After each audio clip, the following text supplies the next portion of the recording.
Hello dear everyone. जितने भी आप लोग जितने भी जो आपका ग्रामीण उद्यान ग्रामीण उद्यान विकास अधिकारी यानी आरएचओ की तैयारी कर रहे हैं, ये पेपर उनके लिए है जो 2022 में 11/4/2022 में जो एग्ज़ाम हुआ था आपका फर्स्ट शिफ्ट में। तो आज उसके क्वेश्चन देखेंगे कि भाई साहब ग्रामीण उद्यान विकास अधिकारी में कैसे क्वेश्चन आए थे। इन क्वेश्चन से हमें पता लगेगा कि भाई साहब आरईओ का लेवल क्या होता है। तो वन बाय वन मेरे साथ बने रहिए, वीडियो को अंत तक देखिए, देखते हैं क्या क्वेश्चन का लेवल था और थोड़ा बहुत हम क्वेश्चंस को एनालिसिस भी करते चलेंगे ताकि थोड़ा सा आपको एक आइडिया लगे। तो बढ़ते हैं, आज का फर्स्ट क्वेश्चन आया था इसमें, the salinity of soil is usually assessed by which equipment, यानी मिट्टी की जो लवणता होती है उसका आकलन आमतौर पर किससे किया जाता है। तो भाई साहब देखो, यहाँ पर अब क्वेश्चन तो ठीक है भाई, यहाँ पर आंसर मिल गया, बट यहाँ से आपको ये देखना है कि इक्विपमेंट जो होते हैं ना मेजरमेंट वाले, या फिर आपके जो भी ऐसे इक्विपमेंट होते हैं एग्रीकल्चर वाले, जैसे हाइड्रोमीटर किसका है, टर्बाइडोमीटर किसका है, हाइग्रोमीटर किसका है, इलेक्ट्रिकल कंडक्टिविटी मीटर किसका है। तो ये बहुत इंपॉर्टेंट हो जाते हैं कि किसको किसके मापन में यूज किया जाता है। ठीक है, तो यहाँ पर राइट आंसर तो आपका कौन सा था, ईसी मीटर है ना, इलेक्ट्रिकल कंडक्टिविटी। सॉइल की इलेक्ट्रिकल कंडक्टिविटी भी होती है बेटा। तो इसमें आप यदि देखें सलाइन सॉइल के लिए ईसी कितनी होती है, तो लेस देन 4 इसकी ईसी होती है। तो यहाँ पर आपका राइट आंसर इलेक्ट्रिकल कंडक्टिविटी होगा। बाकी हाइड्रोमीटर का आप देखिएगा, टर्बाइडोमीटर का देखिएगा और हाइग्रोमीटर का देखिएगा किसका किसका यूज़ किया जाता है। तो यहाँ से इंपॉर्टेंट होती है। तो नेक्स्ट क्वेश्चन है हमारा कि हु डिस्कवर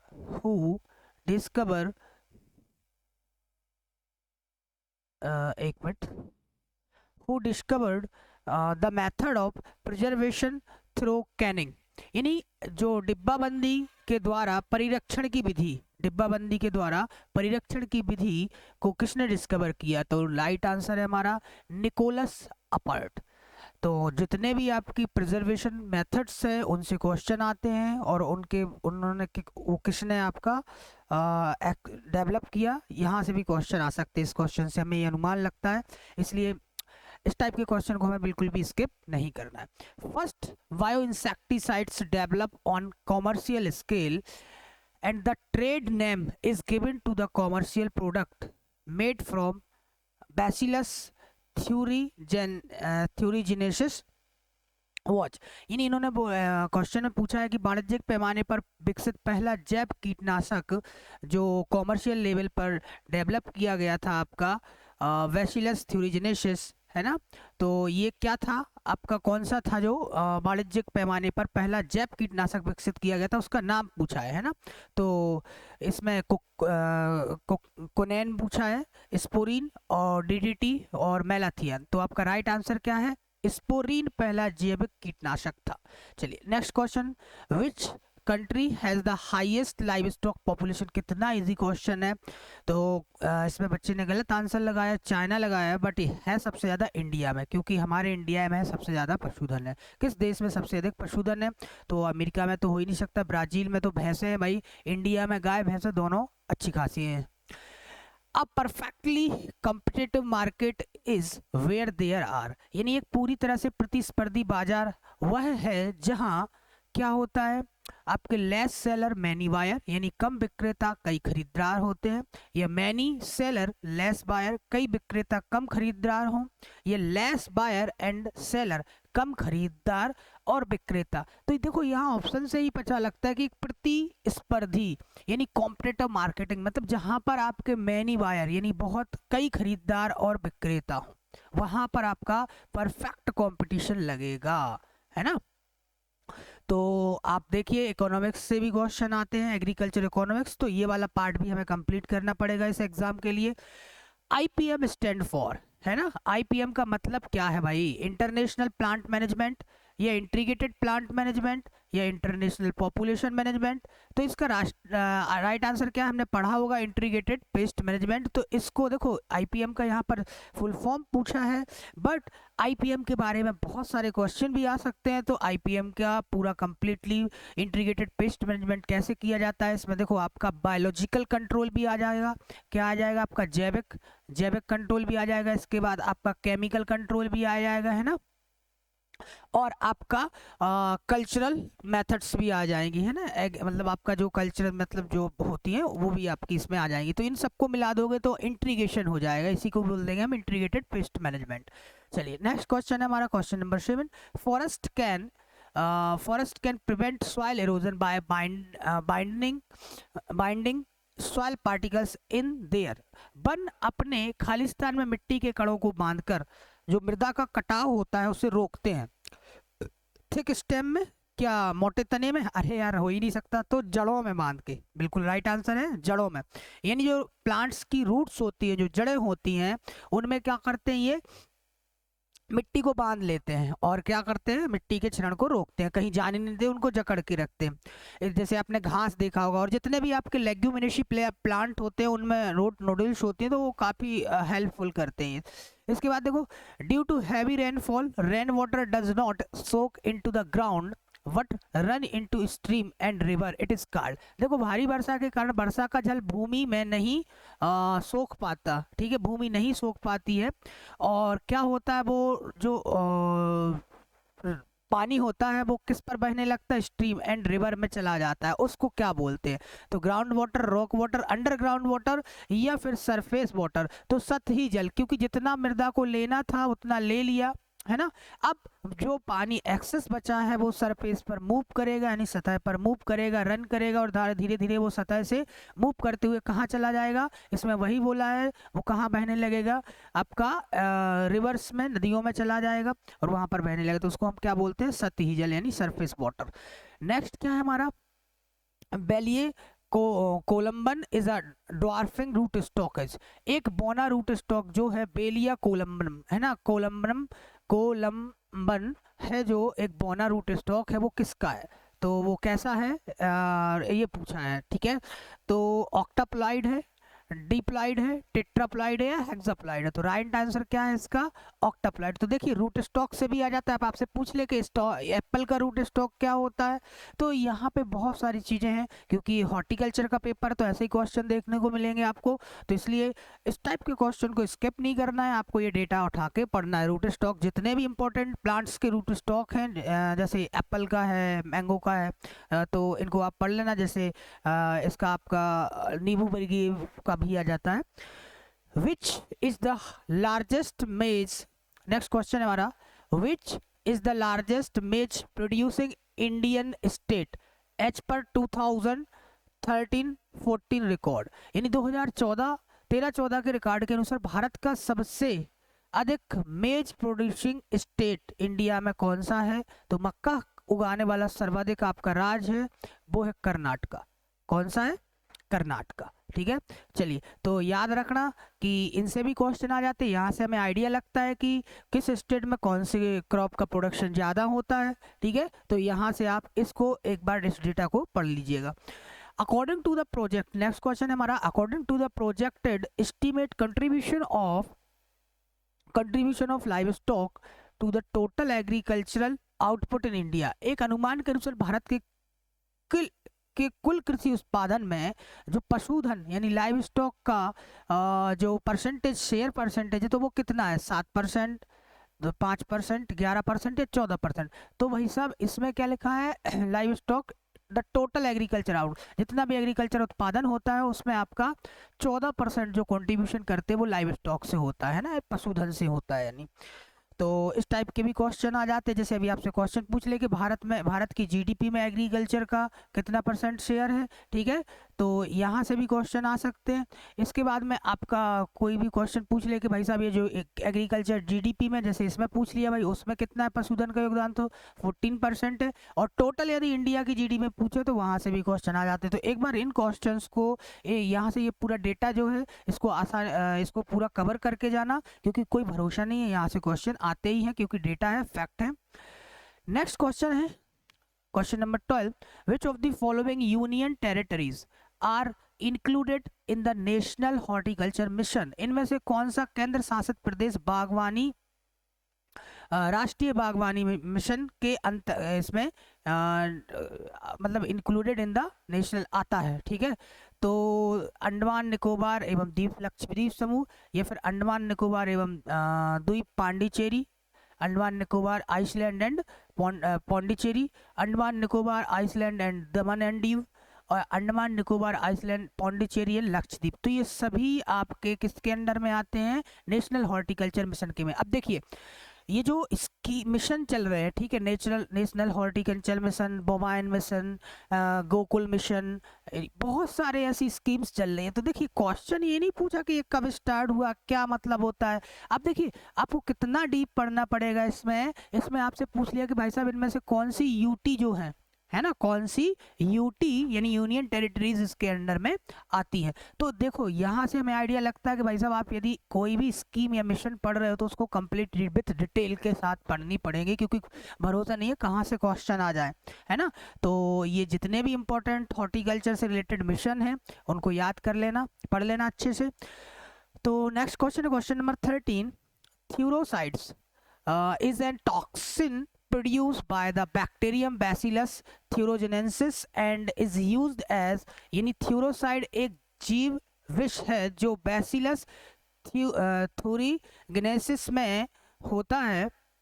इसका उपयोग क्या है, तो ये क्या फंजीसाइड है, कवकनाशी है, क्या हर्बिसाइड है, क्या शाकनाशी है ये, या इंसेक्टिसाइड है, क्या कीटनाशी है। तो बिल्कुल ये पॉइजनस है, तो क्या होगी, पॉइजन किनको देंगे हम, इंसेक्ट को, कीटों को देंगे, तो डेफिनेटली ये क्या होगी, हमारी कीटनाशी होगी। चलिए अगले क्वेश्चन की ओर बढ़ते हैं। Question number 14, planting technique in which one or more row of tree or shrubs planted in such a manner to provide shelter from wind and protect soil from erosion।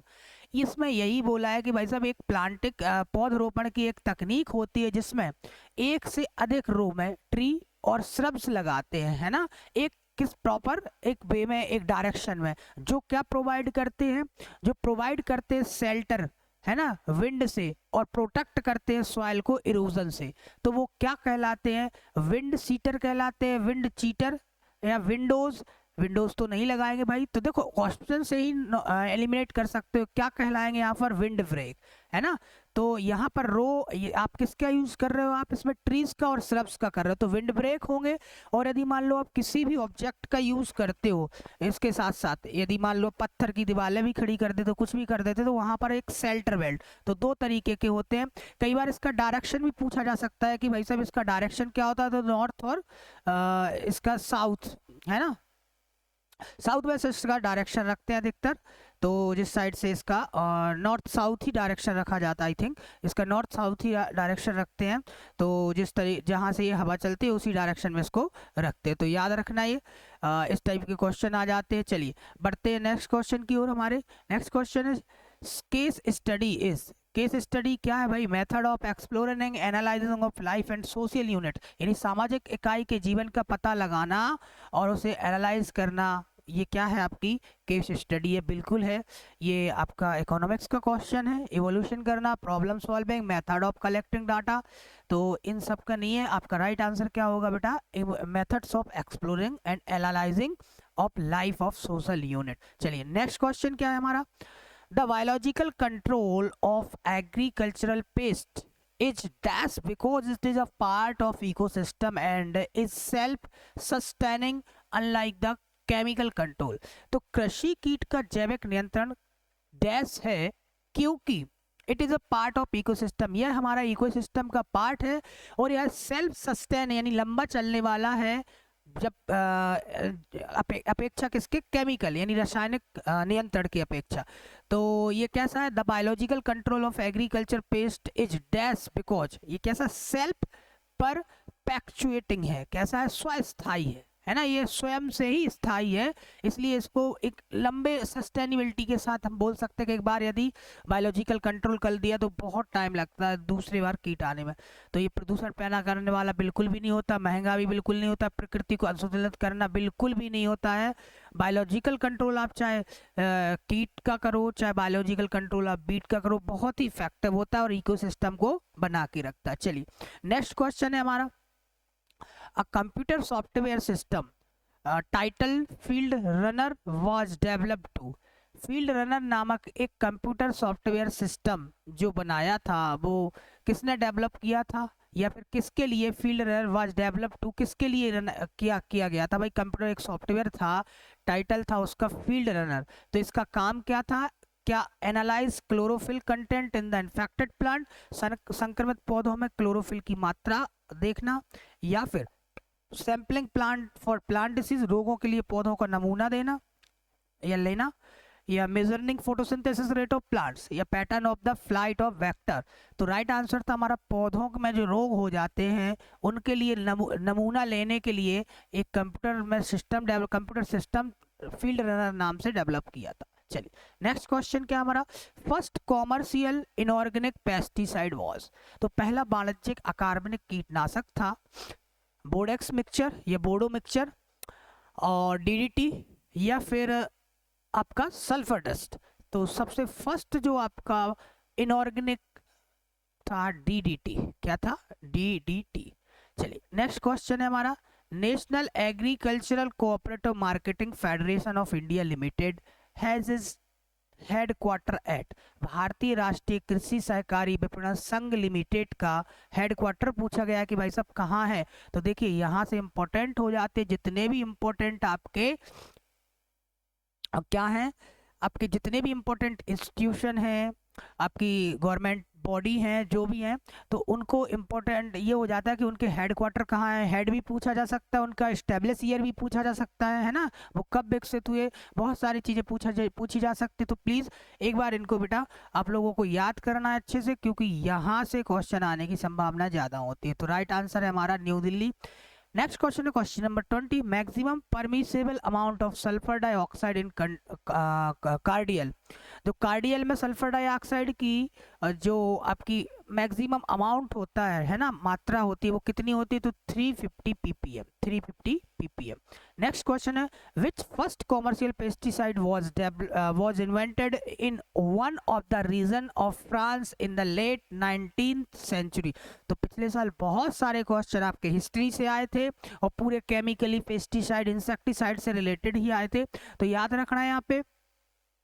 तो पूछा 19वीं शताब्दी के अंत में फ्रांस के एक क्षेत्र में जो पहला पेस्टिसाइड कॉमर्शियल यानी वाणिज्यिक पेस्टिसाइड कीटनाशक डेवलप किया गया था, तो यहाँ पे कौन सा था आपका, तो 19th सेंचुरी में, तो वो था आपका बोडो मिश्रण यानी बोडो मिक्सचर। कौन सा था, बोडो मिक्सचर यहाँ पर डेवलप किया गया था। चलिए नेक्स्ट क्वेश्चन क्या है आपका, question number 22, black cotton soil is typically of the Deccan region. जो काली कपास की मृदा है ये डेक्कन यानी दक्कन के पठार पर पाई जाती है इंडिया में, between the Western Ghat and Eastern Ghat, किसके मध्य, पश्चिमी घाट और पूर्वी घाट के बाद, is associate with the which rocks, और ये कौन से रॉक्स से बनी हुई है, सीधी सीधी बात ये पूछ ली है ना, कौन से रॉक्स से बनी हुई है।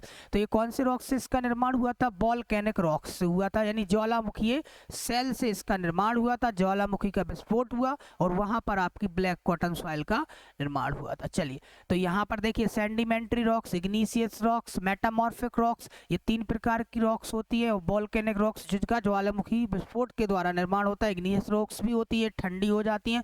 तो देखो रॉक्स के बारे में भी पढ़ लिया ना, बहुत ही इंपॉर्टेंट होता है यहाँ से। चलिए नेक्स्ट क्वेश्चन आपका, what soil is rich in calcium carbonate, यानी कौन सी मिट्टी है जिसमें कैल्शियम कार्बोनेट की मात्रा अधिक पाई जाती है और साथ ही साथ कैल्शियम ऑक्साइड की मात्रा, तो है आपकी कौन सी, पेडोगल सॉइल, यानी पेडोगल सॉइल जो होती है उसमें अधिक मात्रा होती है आपकी कैल्शियम कार्बोनेट की और कैल्शियम ऑक्साइड की। पेडजोल सॉइल अलग होती है, तो यहाँ पे पेडजोल सॉइल क्या होती है, अलग होती है ना, इसमें कैल्शियम कार्बोनेट और कैल्शियम की मात्रा कैल्शियम ऑक्साइड की मात्रा उतनी ज़्यादा नहीं होती, तो वो वहाँ से यहाँ इनका लीज डाउन हो जाता है, तो वहाँ से पेडजोल सॉइल का निर्माण होता है। चलिए नेक्स्ट क्वेश्चन है हमारा, A codified system of Morse is generally called. Morse के codified system को सामान्यतः कहा जाता है तो कानून कहा जाता है, ठीक है, लॉ कहते हैं इसे। चलिए नेक्स्ट क्वेश्चन है, एलोहर्ट disease of sugar beet is cause due to. जो चुकंदर में एलोहर्ट बीमारी होती है वो किसकी कमी से होती है, तो आप सभी को पता होगा बोरॉन की कमी से, यानी बोरॉन डिफिशियंसी से ये बीमारी होती है। तो यहाँ से ये आता है कि जितने भी डिसऑर्डर हैं, है ना, जितने भी डिफिशियंसी यानी न्यूट्रिएंट्स की डिफिशियंसी होने वाले आपके डिसीज है, रोग हैं, उनको कंप्लीट कर लीजिएगा क्योंकि यहाँ से एक नंबर का क्वेश्चन जरूर आएगा। चलिए नेक्स्ट क्वेश्चन है, which is largest T producing state. बच्चा भैया को भी पता होगा ये क्वेश्चन, तो आसाम में सबसे ज्यादा चाय का उत्पादन होता है। चलिए नेक्स्ट क्वेश्चन है हमारा, in semi arid region of Rajasthan which one is the traditional system of storing drinking water in underground tanks are called. देखो भाई साहब, ये क्वेश्चन बड़ा ही खतरनाक क्वेश्चन आया था कि राजस्थान के अर्धशुष्क क्षेत्रों में जो भूमिगत टैंक बनाए जाते हैं, किसके लिए, एक पारंपरिक सिस्टम होता है जिसमें आपका जो ड्रिंकिंग वाटर है उसे स्टोर किया जाता है। ये अंडरग्राउंड टैंक होते हैं, भूमिगत होते हैं, उसे क्या बोलते हैं, क्या जोहाद बोलते हैं या टांका बोलते हैं या कुलस बोलते हैं या खादिंस बोलते हैं। तो राइट आंसर था आपका टैंक, ठीक है। चलिए उसी में आंसर था। नेक्स्ट क्वेश्चन है आपका, which model is not use to estimate of soil loss. मिट्टी के नुकसान का अनुमान लगाने के लिए निम्न में से कौन सा मॉडल यूज नहीं करते, तो आपका जो SLEMS जो मॉडल इसको करते हैं, इसके बाद RUSLE मॉडल्स को भी करते हैं, USLE मॉडल्स को भी करते हैं, लेकिन यहाँ पर एक्सटीरियो मॉडल को यूज नहीं करते, बाहरी मॉडल को यूज नहीं करते। रसल मॉडल को सबको यूज करते बट इसको मॉडल को यूज नहीं करते। चलिए तो नेक्स्ट क्वेश्चन है आपका, डिब्बा बंद फल और सब्जी का निकास तापमान। तो यहाँ पर ये क्वेश्चन दिखाई नहीं दे रहा है तो हम थोड़ा सा इसको स्किप करेंगे। Existing temperature of canned fruit and vegetable, कितना रखा जाता है डिब्बा बंद फल और सब्जी के लिए टेम्परेचर, ये पूछा है। चलिए नेक्स्ट क्वेश्चन है आपका, फ्रूट फर्मनेस इच, फलों की मजबूती किससे मेजर की जाती है, किसके द्वारा मापी जाती है, तो वो होता है आपका पेंट्रोमीटर से फलों की मजबूती नापते। देखो अभी दूसरा क्वेश्चन है आपका मेजरमेंट से, है ना, तो ये यंत्र होते हैं कृषि में उपयोगी यंत्र, आपका एक पूरा एक टॉपिक है। तो इसमें जितने भी हैं, देखो रिफ्रैक्टोमीटर से अलग बात है, बैरोमीटर से क्या मापते हैं, टेंजियोमीटर से तनाव मापते हैं, तो अलग अलग हैं। तो ये यहाँ से क्वेश्चन दूसरा क्वेश्चन है, तो ध्यान देने वाली बात यह है कि इसको कंप्लीटली पढ़ना क्योंकि यहाँ से क्वेश्चन आते ही आते हैं भाई साहब। चलिए नेक्स्ट क्या है, analysis of variance utilises, variance का विश्लेषण किसका उपयोग है भाई, ठीक है, तो किसमें किया जाता है, ची स्क्वायर टेस्ट में, जेड टेस्ट में, टी टेस्ट में, तो एफ टेस्ट में वेरिएंस का उपयोग किया जाता है। चलिए नेक्स्ट है आपका, in North India pruning in grapes is done in the month of. उत्तर भारत में अंगूर की छटाई किस महीने की जाती है, तो जनवरी के महीने में उत्तर भारत में जनवरी के महीने में आप अंगूर की जो कटाई होती है ना, प्रूनिंग होती है, उसको करते हैं। तो ये इंपॉर्टेंट क्वेश्चन आ जाते हैं, तो थोड़ा सा इन पर ध्यान दे के जाइएगा, इनको पढ़ के जाइएगा। The most effective method for soil erosion preventing is, मृदा अपरदन की रोकथाम के लिए सबसे प्रभावी विधि है, तो सबसे प्रभावी विधि क्या है, ज्यादा।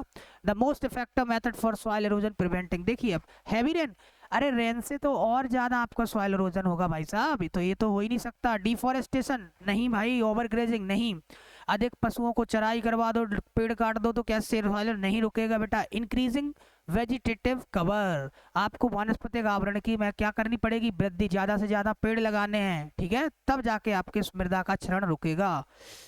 When a free, तो question number 34, when a free living natural predator applied on the other pathogenic organism to control them, this is process is called, कुछ नहीं है, आपसे पूछा है कि भाई साहब हमें एक जीव से दूसरे जीव, जो आपका एक प्रीडेटर छोड़कर कोई रोग लग गया है, पैथोजेनिक ऑर्गेनिज्म, उसको कंट्रोल करते हैं, तो सीधी सी बात है भाई, बायोलॉजिकल कंट्रोल यानी जैविक नियंत्रण के अंतर्गत में आएगा, आर्टिफिशियल नहीं आएगा, ये भी नहीं आएगा, तो आपका क्या आएगा, जैविक नियंत्रण, तो बायोलॉजिकल कंट्रोल आपका इसमें राइट आंसर होगा। चलिए नेक्स्ट है आपका question number 35, the most important factor affecting soil formation which have a tendency to speed up the information of soil. मृदा निर्माण को प्रभावित करने वाले सबसे महत्वपूर्ण कारकों में से कौन सा कारक है? सॉइल का पीएच, सॉइल कलर, मॉइस्चर। तो सबसे इंपॉर्टेंट होता है भाई साहब क्लाइमेट। क्लाइमेट यानी जलवायु, इसके बगैर कुछ नहीं होता, ठीक है। तो सबसे महत्वपूर्ण कारक है आपका क्लाइमेट। तो नेक्स्ट क्वेश्चन आपका, विच of the following is not an important element in communication? निम्नलिखित में से कौन सा संचार के एक महत्वपूर्ण इम्पोर्टेंट तत्वों में से, एलिमेंट्स में से नहीं आता कम्युनिकेशन के, संचार के? तो सेंडर, प्रेषक होता है भाई। संचार करोगे तो प्रेषक तो रहेगा ही, क्योंकि वही तो कुछ संदेश भेजेगा, संचार का माध्यम बनेगा। इसके बाद रिसीवर, जो लेने वाला होगा भाई, जो संदेश को लेगा। इसके बाद मैसेज भी तो होना चाहिए जो आप देना चाह रहे हो। लेकिन नॉइस, शोर होगा क्या? नहीं होगा भाई। तो बच्चा इस क्वेश्चन को कर देता एलिमिनेशन मेथड लगा के। ऑप्शन देखिए। चलिए नेक्स्ट क्वेश्चन है आपका, Indian rice research institute is located at which place? देखिए सेकंड क्वेश्चन आ गया है, तो आपको इंस्टीट्यूट से भी आता है, तो कटक में ये इंडियन राइस रिसर्च इंस्टीट्यूट है। नेक्स्ट है, IADP programme was started in 1960 in the month of. जो IADP कार्यक्रम 1960 में किस महीने में हुआ था? तो जुलाई के महीने में ये स्टार्ट हुआ था, ठीक है। चलिए नेक्स्ट है आपका, Which among the following is the largest food grain producing state? सबसे ज्यादा उत्तर प्रदेश। देखिए डेटा से क्वेश्चन आते हैं, तो सबसे ज्यादा खाद्यान्न उत्पादन करने वाला राज्य कौन सा है आपका? Uttar Pradesh. Ploidy level of आंवला इच, आंवला का प्लॉइडी स्तर है, ठीक है। तो आंवला का प्लॉइडी स्तर है, क्या होता है? ऑटो टेट्राप्लाइड है, हेक्साप्लाइड है, या ऑक्टाप्लाइड है, या ट्रिप्लाइड है? तो टेट्राप्लाइड होता है आंवला भाई साहब। कैसा होता है? टेट्राप्लाइड होता है। नेक्स्ट क्वेश्चन है आपका, which system is based on the principle of harvesting rain water on farmland and subsequent use of this water saturated land for crop production? कौन सी प्रणाली कृषि भूमि पर वर्षा जल संचयन यानी water principle of harvesting rain water from farmland and subsequent use of this water saturated land from crop production? तो कौन सी ऐसी प्रणाली है में से जो इसमें पूछा जा रहा है कि भाई साहब हार्वेस्टिंग करता है रेन वाटर की, यानी रेन वाटर को, वर्षा के जल को स्टोर करके उसका एक सही मतलब एक सही मात्रा में उपयोग करता है और सैचुरेटेड भी करवाता है, और उससे क्रॉप प्रोडक्शन भी अच्छा होता है। तो कौन सा है? साजा, टांका या खोल, या फिर खादिन? तो खादिन सिस्टम में यही सब होता है भाई साहब कि बरसात के जल को, जैसे हम बोलते हैं ना हार्वेस्टिंग करना है ना, तो स्टोर करता है और अंडरग्राउंड वर्षा के मतलब उस जल को अंडरग्राउंड वाटर लेवल है जो आपका है ना, मृदागत भूमिगत जल है जो, उसके स्तर को बढ़ाता है। चलिए नेक्स्ट क्वेश्चन है आपका, clinching is carried out before? Clinching dash से पहले की जाती है? तो सीलिंग के पहले, या फिर सिरप बनाना, या एग्जस्टिंग के पहले, या प्रोसेसिंग के पहले? तो एग्जस्टिंग के पहले क्या होता है? देखो ये आपका क्लिंचिंग जो है ये पूरा फूड प्रोसेसिंग में आ जाता है। तो जब डिब्बाबंदी करोगे आप, प्रिजर्वेशन करोगे, तो वहां पर आपको ये मिलेगा। तो क्लिंचिंग किसके पहले की जाती है? एग्जस्टिंग के पहले की जाती है ना। नेक्स्ट है आपका, soil erosion due to rainfall is called? वर्षा के कारण मृदा के इरोजन को क्या कहते हैं भाई साहब? वर्षा के कारण स्प्लैश इरोजन कहते हैं, ठीक है। स्प्लैश इरोजन में क्या होता है? जो वर्षा की बूंदें गिरती हैं, यानी पानी गिरेगा तो जो मिट्टी के कण हैं वो इधर उधर तितर बितर यानी डिस्प्लेस हो जाते हैं, इसी को हम बोलते हैं स्प्लैश इरोजन। फिर इसके बाद जब ये ज़्यादा हो जाता है तो आपका सीट इरोजन आता है, पूरी की पूरी सीट गायब हो जाती है। सीट इरोजन को हम क्या कहते हैं? डेथ ऑफ फार्मर भी कहते हैं। इसके बाद जब और बड़ा हो जाएगा तो वो रिल इरोजन कहलाने लगेगा, है ना। और बड़ा हो जाएगा इस रिल से तो फिर वो गली इरोजन कहलाने लगेगा। कई बार ऐसा क्वेश्चन आता है कि इनमें से कौन सा इरोजन है जिसमें आपके कृषि यंत्र में बाधा आती है? तो वो गली इरोजन होता है बेटा। तो यहाँ पर ध्यान से देखो, एक पूरा सिक्वेंस है। सबसे पहले आपका स्प्लैश इरोजन आएगा, फिर सीट इरोजन आएगा, फिर आपका रिल आएगा, फिर गली आएगा। चलिए नेक्स्ट क्वेश्चन है आपका, soil of western Rajasthan is rich in? जो पश्चिमी राजस्थान की मिट्टी किससे भरपूर है? है तो वो कौन सी है, कैल्शियम से। मुझे तो ऐसा लगता है ये पूरा राजस्थान का पेपर उठा के रख दिया हो, क्योंकि 2 क्वेश्चन राजस्थान से आ गए भाई। तो इनका कोई भरोसा नहीं है भाई साहब, एमपी व्यापम वालों का, है ना, इसलिए नाम भी चेंज कर दिया अब तो भरोसा नहीं है कहाँ से क्वेश्चन उठा के रख दें ये। तो कैल्शियम ज़्यादा है भाई, एमपी का पूछो ना, एमपी की पेपर ले रहे हो तो। चलिए नेक्स्ट है आपका, which crop is the most effective in controlling soil erosion, मृदा अपरदन को नियंत्रण करने में कौन सी फसल सबसे अच्छी मानी जाती है, which crop is most effective. तो इसमें से green gram, fenugreek, pigeon P और सोयाबीन। तो which crop is most effective is controlling soil erosion. वैसे तो देखो यार, अरहल की दाल जो है, मुझे तो राइट आंसर इनमें नहीं लग रहा, क्योंकि सोयाबीन है ये कवर क्रॉप में आती है, ये अच्छी मानी जाती है। चना तो नहीं है, मेथी नहीं है, लेकिन यहाँ सोयाबीन अच्छा ऑप्शन हो सकता था, क्योंकि कवर क्रॉप जो है ना वो सोयाबीन है। बट हाँ, क्योंकि ये पूरी मिट्टी को ढक लेती है। लेकिन पिजोन पी अरहर इन्होंने राइट आंसर दिया, तो कुछ ना कुछ लॉजिक होगा। बट यदि आप कवर क्रॉप में देखोगे सॉइल इरोजन को रोकती है, वो सोयाबीन ही आएगी। बाकी आप देख लेना, मैं कंफर्म नहीं हूँ, बट मेरे अकॉर्डिंग तो सोयाबीन आना चाहिए। बट अरहर भी ठीक है, क्योंकि वो भी बड़ी होती है। But which crop is the most effective control, इसकी रूट्स थोड़ी सी ज़्यादा होती है पिजन पी की, अरहर की। चलिए नेक्स्ट क्वेश्चन है आपका, grow more food campaign was started, अधिक खाद्य पदार्थ उगाएं अभियान कब से, कैंपेन लिखा है वो, ग्रो मोर फूड कैंपेन यानी अधिक खाद्य पदार्थ उगाएं अभियान कब से, तो 1948 में ये कैंपेन चलाई गई थी। नेक्स्ट क्या है आपकी, the very fast pesticide used by man to prevent this crop from damages, मनुष्य द्वारा अपनी फसलों को नुकसान से बचाने के लिए द फर्स्ट यानी पहला पेस्टिसाइड यूज किया गया था, वो क्या था आपका, सल्फर डस्टिंग, यानी सल्फर की डस्टिंग करना, ठीक है, तो वो सबसे पहले यूज किया गया था। नेक्स्ट क्वेश्चन है आपका question number 48, wind breaks are planted into orchard towards which direction. अरे भाई साहब, ये क्वेश्चन अब भी बताया था मैंने, नॉर्थ वेस्ट डायरेक्शन में ही होते हैं। किस डायरेक्शन में होते हैं, बागों में जो विंड ब्रेक लगाए जाते हैं वो आपके उत्तर पश्चिम डायरेक्शन में लगाए जाते हैं। चलिए कौन से डायरेक्शन में लगाए जाते हैं, आपके उत्तर पश्चिम डायरेक्शन में विंड ब्रेक लगाए जाते हैं। तो नेक्स्ट क्वेश्चन है आपका,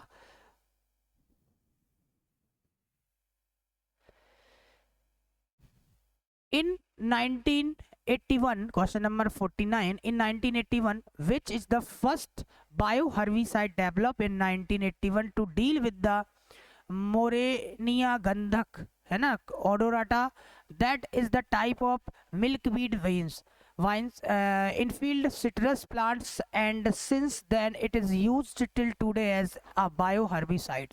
यानी 1981 में साइट्रस के पौधों के खेतों में मोरेनिया गंधक से निपटने के लिए 1981 में विकसित किया गया आपका एक हर्बिसाइड था, जो आज भी एक हर्बिसाइड के रूप में, उसका बायो हर्बिसाइड्स के रूप में उसका उपयोग किया जाता है। तो वो क्या था आपका, फाइटोपथोरा पल्मीबोरा, फाइटोपथोरा पल्मीबोरा, जो बायो हर्बिसाइड्स को रोकने के लिए यूज किया जाता है।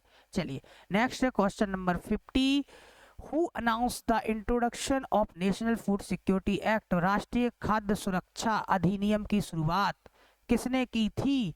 तो ये क्वेश्चन तक कई बच्चे सोचेंगे भाई साहब ये राष्ट्रीय मनमोहन सिंह के, लेकिन इनकी शुरुआत की थी प्रणब मुखर्जी ने। किसने की थी, प्रणब मुखर्जी ने अनाउंस किया था भाई साहब। पॉलिसियां मनमोहन सिंह ने बनाई थी, लेकिन प्रणब मुखर्जी ने इसे अनाउंस किया था। तो ये थे हमारे 50 क्वेश्चन। तो अब यदि इससे आगे बढ़ेंगे तो वीडियो ज़्यादा हो जाएगा। यदि आपको ऐसे आपको इसके आगे वाला पार्ट भी लग रहा है कि अपन देखें क्वेश्चन किस लेवल के थे, एनालिसिस करें, तो प्लीज़ हमारे चैनल को सपोर्ट कीजिए, ज़्यादा से ज़्यादा लाइक शेयर और सब्सक्राइब कीजिए और कमेंट करके बताइए। तो हम 51 क्वेश्चन से 100 क्वेश्चन, इसके आगे वाला पार्ट हम सेकंड पार्ट में कवर करेंगे, और इसके 2-3 क्वेश्चन पेपर और हैं तो उनको भी हम एनालिसिस कर लेंगे, क्योंकि यहाँ से हमें एक आइडिया चलता है कि कहाँ कुछ सब्जेक्ट से ज़्यादा क्वेश्चन कवर किए जा रहे हैं, और उस सब्जेक्ट में क्या क्या मतलब डेप्थ में कहाँ से कैसे। तो ये ओवरऑल हमें एक आइडिया लगता है जो हमारी रणनीति तैयार करता है, स्ट्रेटजी तैयार करता है पेपर की। चलिए तो मिलते हैं नेक्स्ट पार्ट में, तब तक के लिए थैंक यू। ज़्यादा से ज़्यादा लाइक शेयर सब्सक्राइब कीजिए। Thank you everyone.